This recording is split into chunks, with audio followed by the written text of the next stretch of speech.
Dossier 2. Le 8 janvier 1981, dans le petit village de Trans en province, un événement étrange s'est produit. Renato Nicolai, c'est un maçon qui est retraité, il affirme avoir observé un objet non identifié, un objet volant.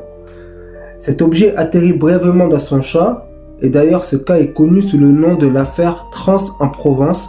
C'est l'un des plus étudiés grâce à des preuves matérielles et des analyses scientifiques approfondies.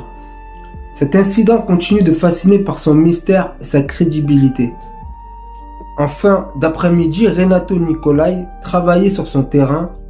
Lorsqu'il entendit un sifflement inhabituel en levant les yeux, il aperçut cet objet qui était métallique en forme de 2 assiettes renversées de couleur en plomb. C'était un gros objet de 2 mètres de diamètre. Et cet objet se posa brièvement à quelques mètres de lui avant de s'élever rapidement dans le ciel. Le lendemain, M. Nicolai contacta la gendarmerie et les autorités qui sont venues ont relevé des traces circulaires au sol.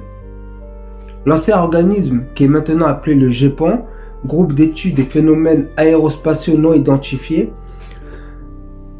ce groupe procéda à des prélèvements au sol et au niveau de la végétation, et d'ailleurs les analyses ont révélé des anomalies de compression du sol, et cette compression était l'équivalent d'une masse de 4 à 5 tonnes, un échauffement thermique qui était intense, qui allait de 300 à 600 degrés, et tout ça a modifié la biochimie dans les plantes qui environnaient ce qu'il y avait autour en fait, et notamment une diminution de chlorophylle. Ces résultats combinés au témoignage précis de M. Nicolai en font un cas rare où des preuves physiques corroborent un récit d'observation d'OVNI. À ce jour, l'affaire Trans en Provence reste un mystère malgré les efforts du GEPAN et des scientifiques. Pour expliquer cet événement, aucune explication rationnelle ou conventionnelle n'a été trouvée. Cet incident témoigne de la complexité des phénomènes aérospatiaux non identifiés, de la nécessité de poursuivre les recherches dans le domaine. Je trouve ce dossier particulièrement fascinant, car il combine un témoignage crédible et des preuves scientifiques tangibles.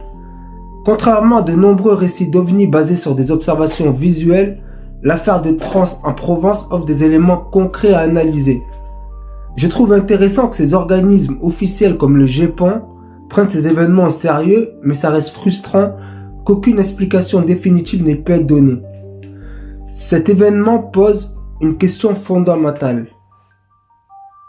Sommes-nous face à une technologie avancée terrestre ou extraterrestre ?